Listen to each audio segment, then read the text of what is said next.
Yun, nakalusot din tayo guys. Natapos din. Fiesta pala doon sa barangay Kalubkob sa Litlit. To, ako pa ng Litlit to. So, traffic. Doon kayo yung pinaka-sentro eh. Kaya traffic.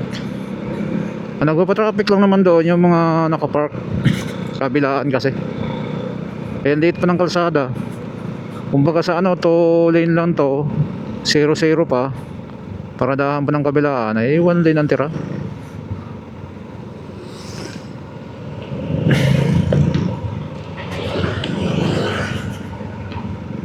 Oh, dito na tayo sa sigsag. Oh, ba.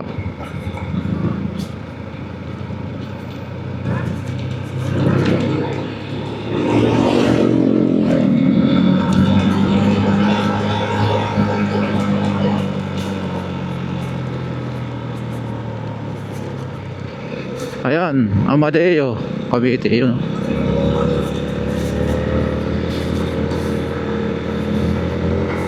Alam nyo ba na ang tawag sa Amadeo dati ay hindi naman Amadeo. Ang tawag dito ay Masilaw. Sakop pa to dati ng Silang. So siya ay nasa Masilaw. Masilaw ang tawag.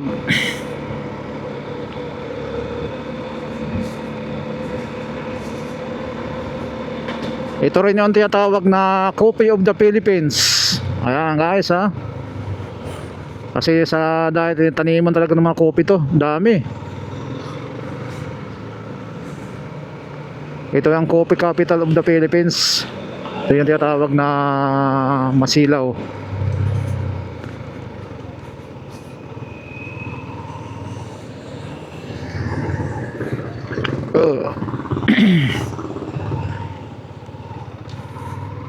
So ito yung Amadeo Highway.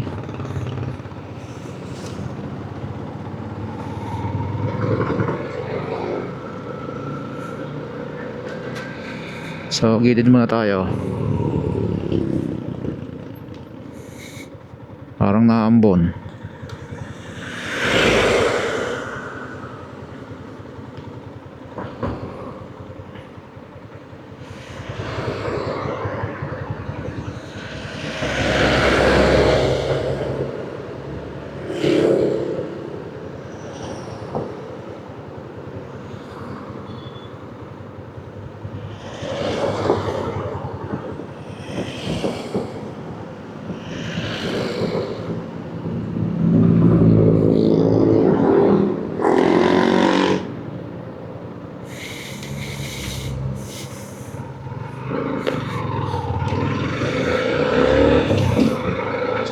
Amadeo na tayo.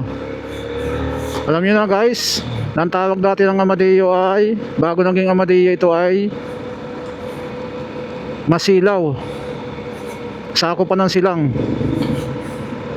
So kaya tinawag na Masilaw ito kasi nga mayroon daw puno ng dapdap na nakakasilaw pag tinignan mo. Ganun pa ang pangalan nito dati, itong Amadeo na to. Kabisera ng Coffee of the Philippines na ito ang tawag dito sa Amadeo. Ngayon, nang dumating si Prinsipe Amadeus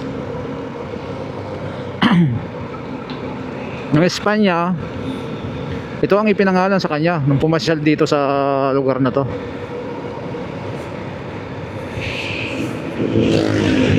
Ganun pala yun.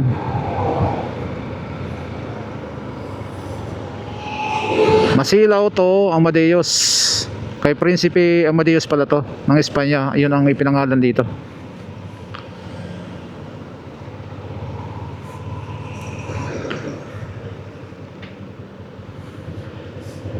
Eh, kakanan tayo dito para maluwag-luwag naman.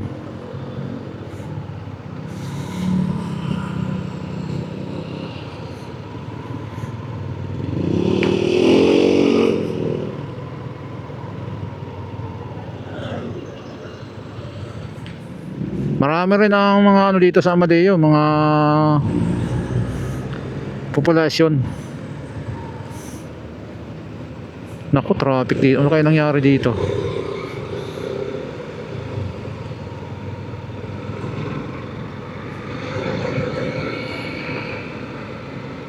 Pwede tayo.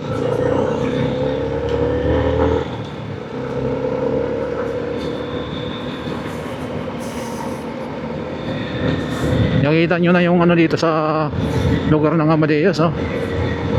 Pinangalan pala to sa isang prinsipe na galing Espanya.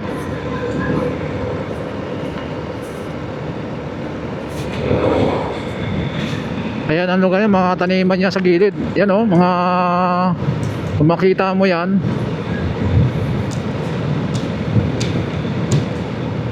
mga taniman makulimlim, parang ulan. Tika lang, tingin tayo ng prutas dito. Ay wala, puro saging. Puro saging.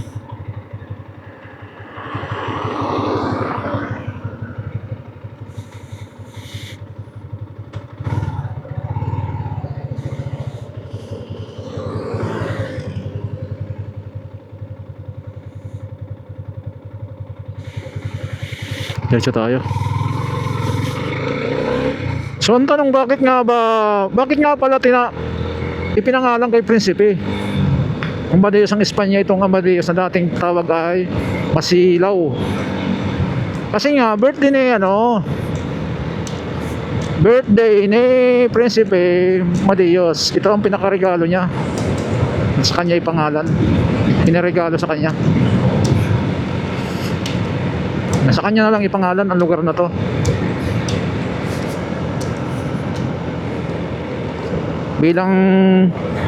Bilang regalo sa kanyang karawan. 1872 birthday niya, July 15. Noon to pinangalan pa lang Amadeus ito. Tagal na, no? Hindi pa ako pinapanganak.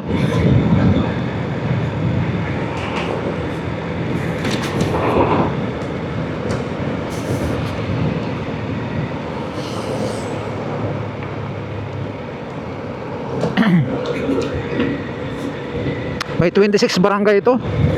Itong Amadeus malawak din dahil sa 26 barangay. Ang populasyon niya dito ay sa 10,000 na kabahayan, mayroon siyang 44 na populasyon, 1,000.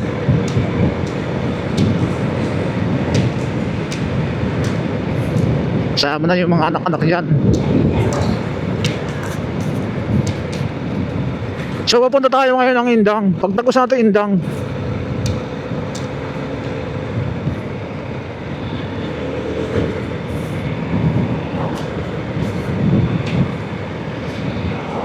pero hindi pa tayo tatagos. Doon pa tayo sa kabila dadaan.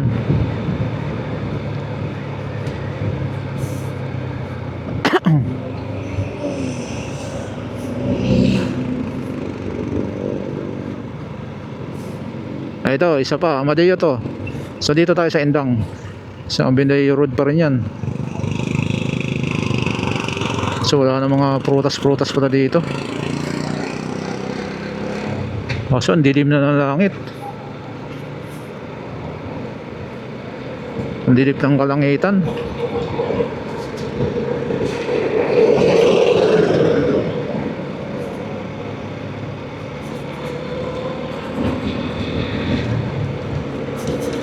Ang dilim ng kalangitan. Parang ulan. Yun, oh. Babagsak.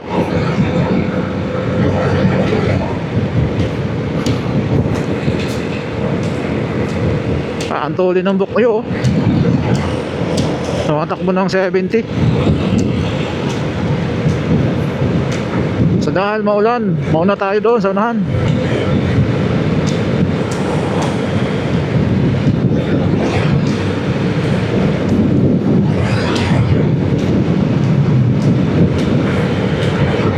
Parang uulan eh. So yan guys, yan lang ang history ng Amadeo noon. Alam nyo na. Unang pangalan, sakop pa siya ng Silang, Barangay Masilaw. Bakit Masilaw? Dahil isang puno ng dapdap yan na inataguriang na pag tinignan mo daw yung puno ng dapdap ay nakakasilaw.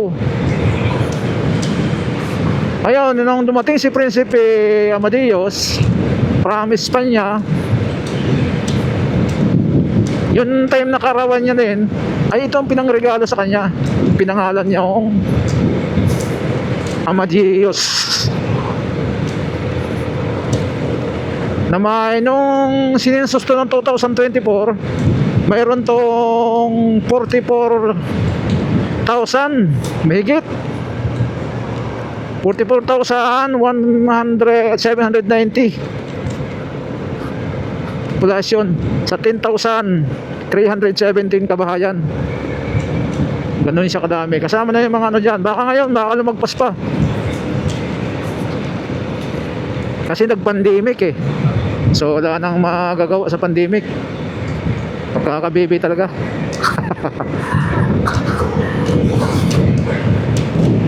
Siyempre, mayroon nawawala, may nabubuhay. Ganun yun eh.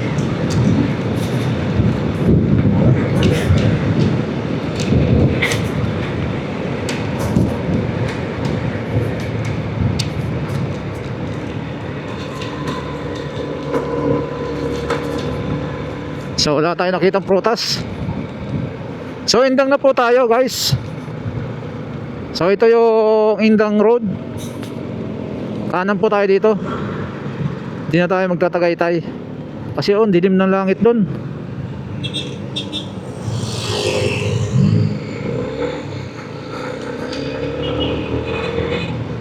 Ang dilim ng langit.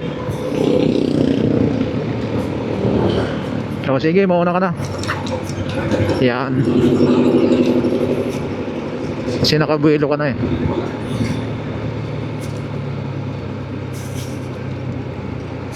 Oo, Indang Road. Pwede tayo dumaan ng proper ng Indang. Dito sa, yan, pag diniretso mo, yan ang proper ng Indang. So dito na lang tayo. Kasi yan, doon naman tayo tatago sa dulo. Magpapanagpo din naman yan doon. Uy, dumilim rin dito oh. Yun lang.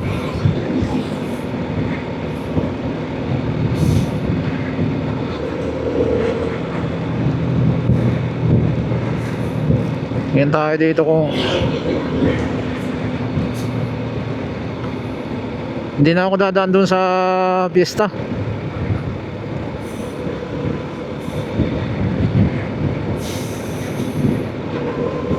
Kasi nga traffic.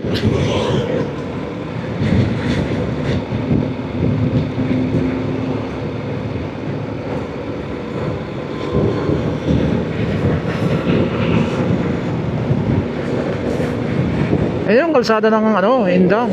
Tingnan mo naman. Asfaltado.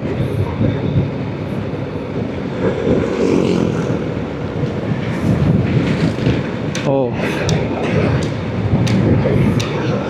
Asfaltado yan. Paling nang namumuno dito. Hanggang inunan talaga yung mga kalsada. Pinaganda. Naambo na guys.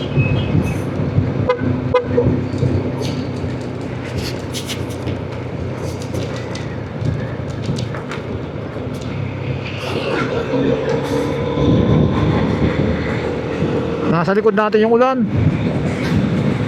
Ang lamig eh. Lalagpasan natin yung dilim na yan oh. Abot ito mula Tagaytay. Dito ambon-ambon pa lang. Ito yung Tagos kanina. Kung nagdiretso tayo, yan din ang Tagos. So ito rin ang daan papunta doon sa dinaan natin kanina.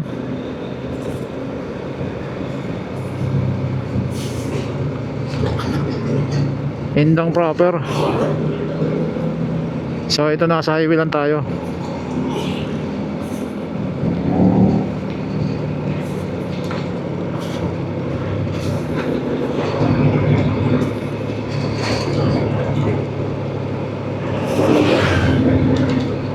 So, yun.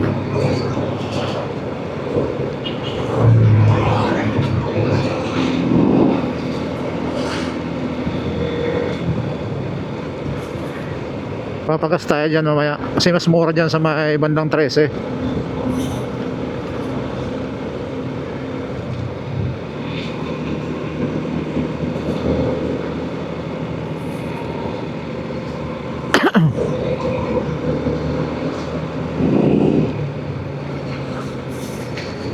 So 13 tayo kaliwa.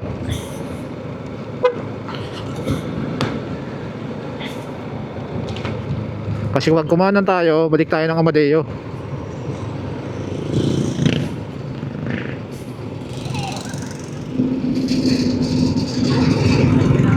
Okay, ito pa 13 na tayo.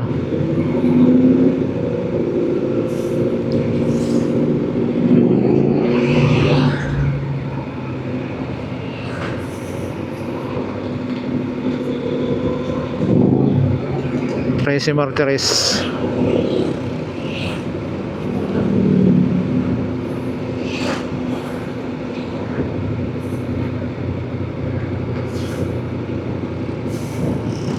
Sa susunod naman yung pa-13 Martires naman tayo next week. Tingnan naman natin kung bakit tinawag na 13 Martires yan. So tapos na tayo sa Amadeo. Nalaman din natin ang populasyon kung gaano karami. Nalaman din natin kung bakit Amadeo ang pinangalan.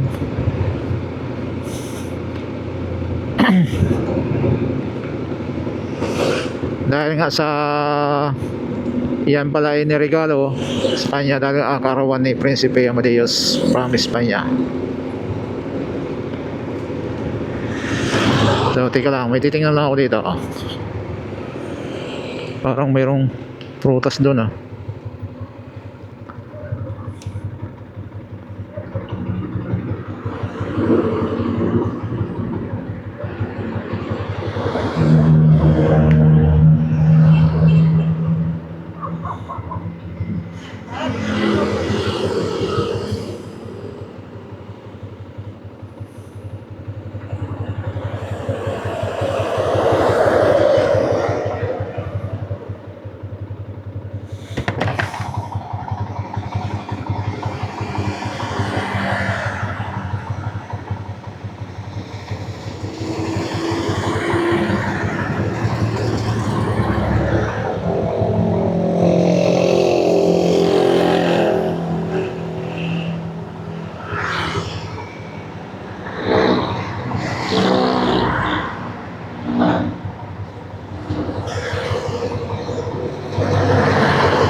Okay, let's go guys.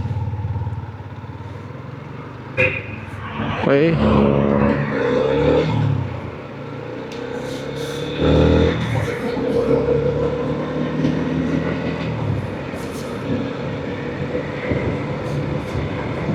di ko nga rin alam na ang kabisera pala ng Coffee of the Philippines ay ang Amadeo. Ito rin pala ang tawag sa kanya. Tsaka nga pala mayroon din silang kapistahan na ginaganap tuwing huling linggo ng February.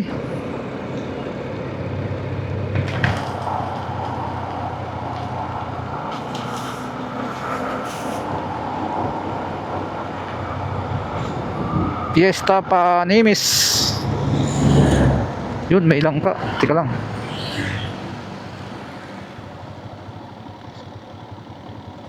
Ang may ilang ka doon Oh, hindi. Dilaw. Yan guys. Ang pista nga pala ng Amadeus ay huling linggo ng February. Kung tinatawag na Pahimis Festival. Gawa nga ng sa industriya nila na kopi. Yan, dyan nila kinuha yun. Pahimis Festival, ginaganap ng huling linggo ng Pebrero. Tama kaya?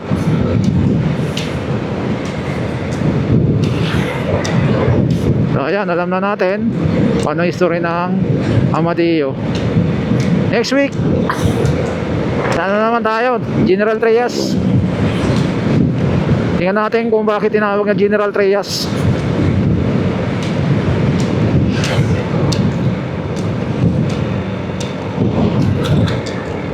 So lumagpas na tayo guys sa ano, madilim. Medyo malinaw na dito. Okay, oh, may araw na. Nasa likod na natin yung ano, yung ulap na maitim.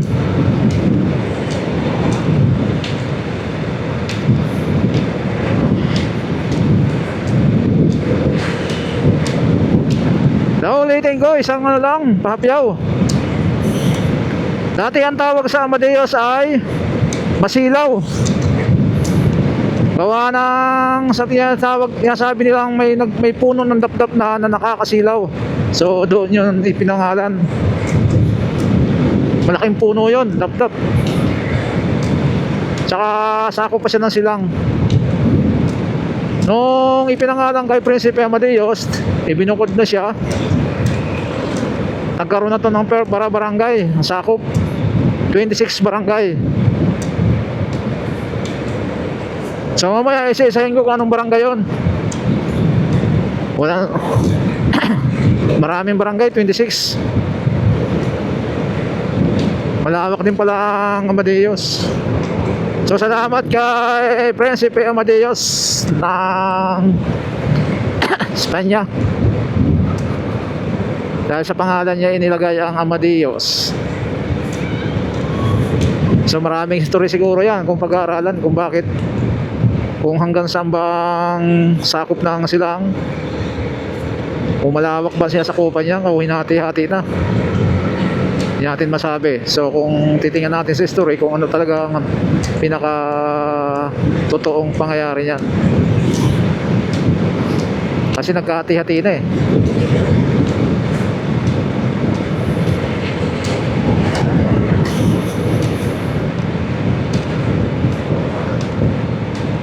Marami din ang populasyon ng Amadeo, 44,000 mahigit sa 10,000 mahigit na kabahayan. Sininsos lang yan noong 2024.